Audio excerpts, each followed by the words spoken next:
Novus Ordo Seclorum, the New World Order.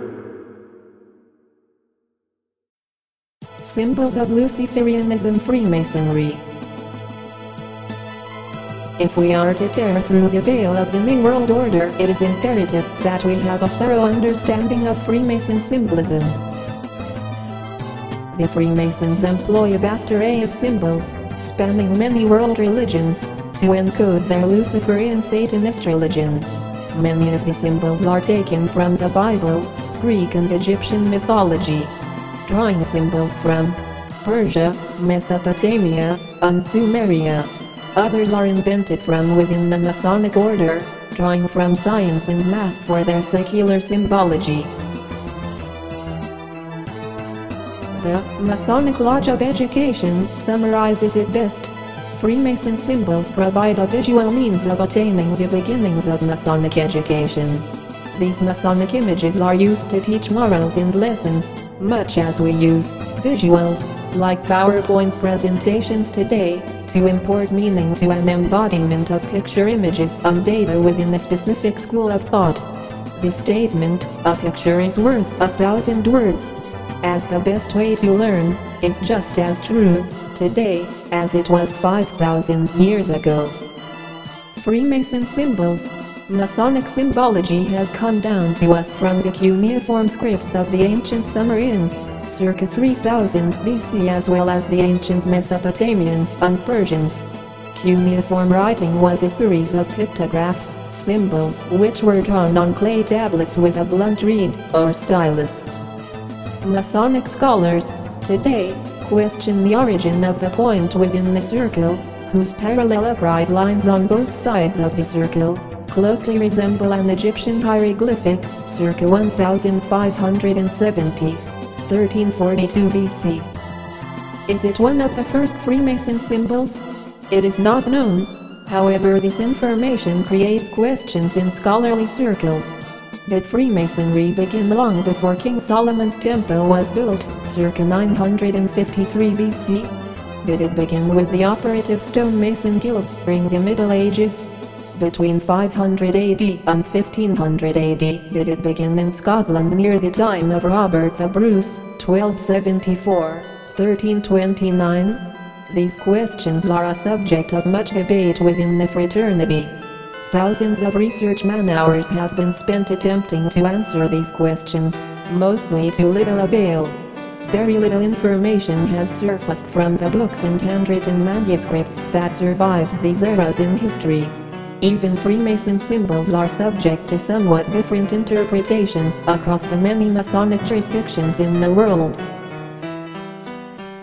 With that, let us take a look at many of the important symbols of Masonry so that we can spot them in government and corporate imagery.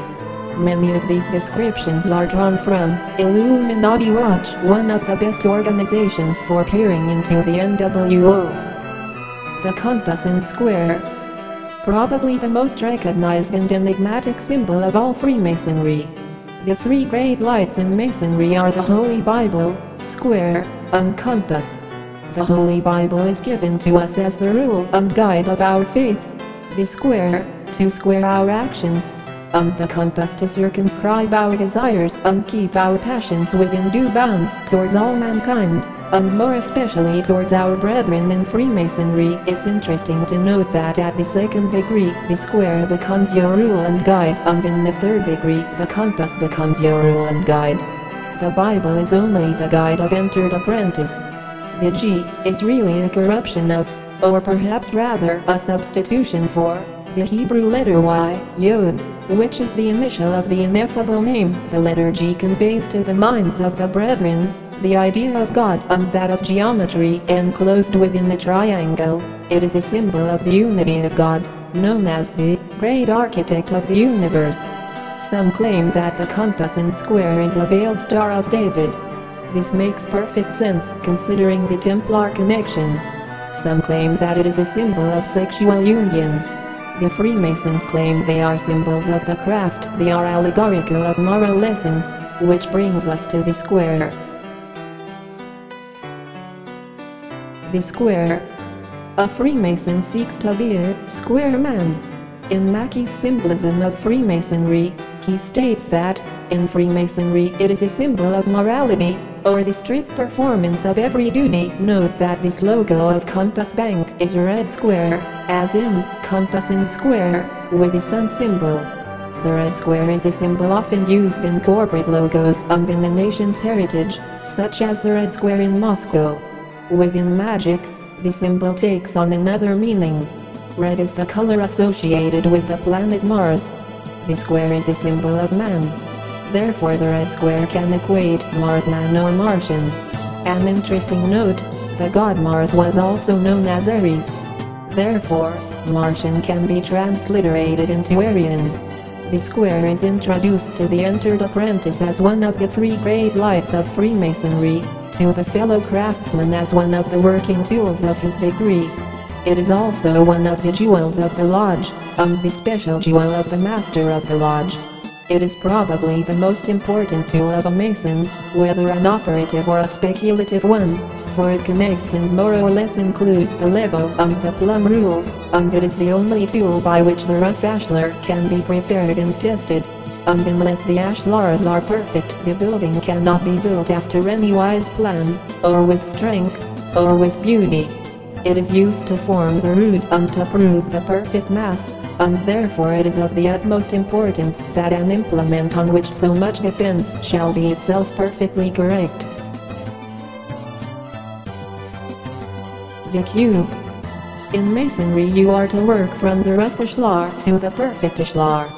To a Mason, the rough ashlar is a symbol of men's natural state of ignorance. But if the perfect ashlar be, in reference to its mode of preparation, considered as a symbol of the social character of Freemasonry, then the rough ashlar must be considered as a symbol of the profane world. In this species of symbolism, the rough and the perfect bear the same relationship to each other as ignorance does to knowledge, death to life, and light to darkness. The rough ashlar is the profane, the perfect ashlar is the initiate. Mackey's symbolism of Freemasonry.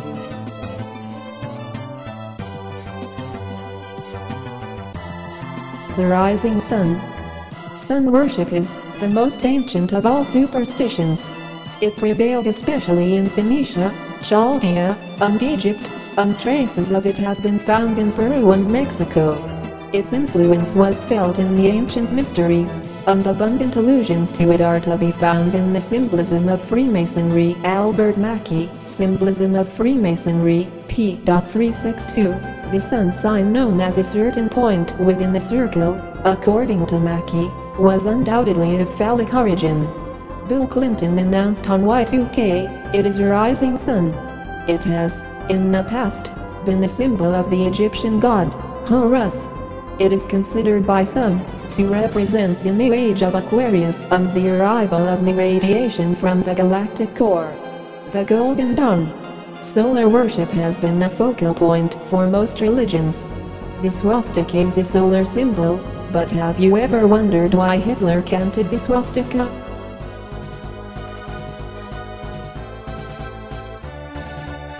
The Templars. Freemasonry's origins are obscure. It has been shown that they are most likely a continuation of the poor Knights of the Temple of Solomon or the Knights Templar. The Seal of Solomon or the Shield of David, for under both names the same thing was denoted, is a hexagonal figure consisting of two interlaced triangles, thus forming the outlines of a six-pointed star. Upon it was inscribed one of the sacred names of God, from which inscription it was supposed principally to derive its talismanic powers.